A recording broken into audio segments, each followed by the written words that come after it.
તેજસ શાંતિલાલ ચોકસી, લાલ દરવાજા ગોડી શેરી। આજ રોજ 22 તારીખ જાન્યુઆરી મહિનો અયોધ્યામાં શ્રી રામ લલ્લાની 12 સ્વરૂપની આજ રોજ સ્થાપના થઈ છે।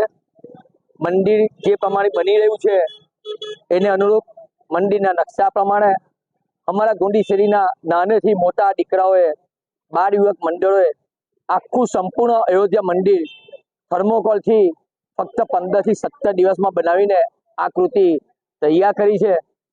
આજ રોજ જ્યારે રામલલ્લાની સ્થાપના થઈ રહી હતી તો સવારે 8:24 કલાકે શેરીના 9 યુવકો અને બહેનોએ ભેગા મળીને આ મંદિરને અહીં બિરાજમાન કર્યું।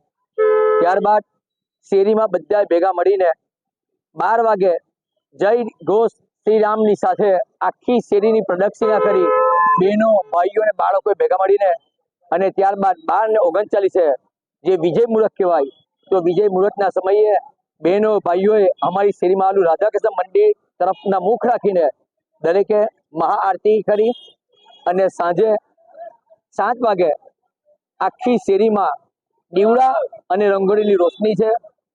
આ જે રંગોળીની રોશની છે તે એક જ સલંગ આખા સુરતમાં આટલી મોટી રંગોળીની મહેનત અમારી શેરીની દરેક બહેનોએ, માતાઓ અને દીકરીઓ કરી છે। ગઈકાલે રાત્રે 8 વાગ્યાથી સવારે 3:30 સુધીમાં એ લોકોએ રંગોળીનું કામ પૂર્ણ કર્યું છે।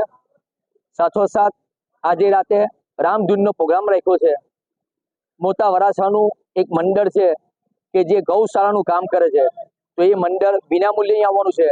તો રાતે 9 થી 1 એ મંડળનો અમે ભજન કીર્તન, સુંદરકાંડ, હનુમાન ચાલીસાનો અહીં કાર્યક્રમ રાખ્યો છે અને ત્યારબાદ આવતીકાલે જે રામલલ્લાની પૂર્ણાહુતિ છે આજે રાત્રે, તો આવતીકાલે શેરીના અમે સામૂહિક બધા ભેગા મળીને આજે આ કાર્યક્રમને સારી રીતે બિરદાવીએ એવી રીતે આવતીકાલે અમારી શેરીનો ફક્ત સ્નેહ મિલન સમારોહ રાખ્યો છે।